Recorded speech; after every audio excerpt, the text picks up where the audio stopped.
세계 증시와 우리 증시를 짚어보는 시간 3분 증시입니다. 연합인포맥스 권용욱 기자 나와 있습니다. 안녕하세요. 안녕하십니까? 네, 먼저 지난주 미국 증시부터 정리해 주시죠. 네, 간밤 뉴욕 증시는 연방준비제도가 선호하는 물가 지표가 둔화됐다는 소식에 상승했습니다.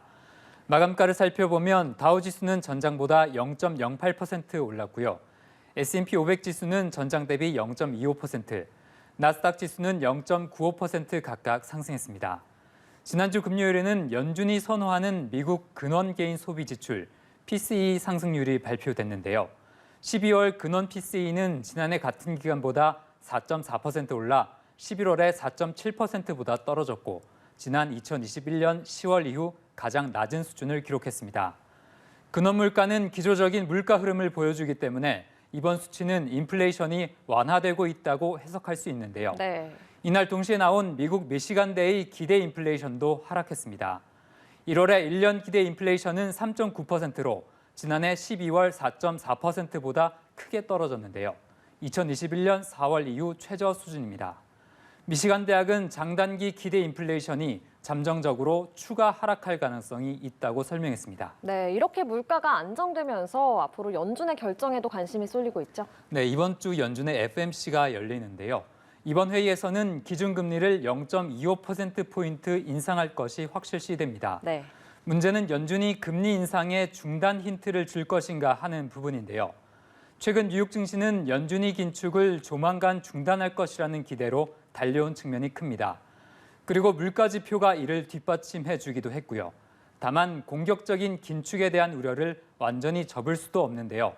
연준이 주식시장과 같은 자산 가격의 상승세를 부담스러워할 수도 있기 때문입니다. 자산시장의 가격 상승은 곧 기대 인플레이션을 다시 자극할 수 있는데요. 연준이 만에 하나 시장에 찬물을 끼얹을 가능성에도 대비를 해야겠습니다. 네, 또 증시 종목별로 살펴보면 지난 주말에 테슬라가 이틀 연속 급등했네요. 네, 앞서 호실적을 발표했던 테슬라 주가가 이틀 연속 10%대 상승세를 보였는데요. 일론 머스크 CEO가 백악관 고위 관리들을 만나 전기차 시장 확대 방안을 논의했다는 소식이 호재로 작용했습니다.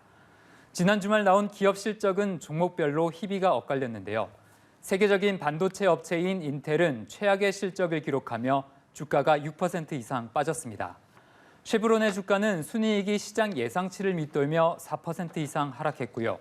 아메리칸 익스프레스는 실적 전망치가 시장 예상을 웃돌고 올해 배당을 확대한다는 소식에 주가는 10% 넘게 올랐습니다. 네, 마지막으로 오늘 코스피 전망까지 짚어주시죠. 네, 지난주 코스피는 외국인 매수세에 힘입어 한 주간 4% 가까이 올랐는데요. 지수는 2,484부근에서 마감했습니다. 오늘 코스피는 외국인의 수급 기대와 뉴욕 증시 호재 등을 반영해 강세로 출발하겠는데요. 외국인은 새해 들어 하루를 제외하고 모두 순매수를 보일 정도로 우리 증시를 끌어올리고 있습니다. 이번 주에도 외국인 매수세가 이어진다면 2,500선 돌파도 가능할 것 같은데요.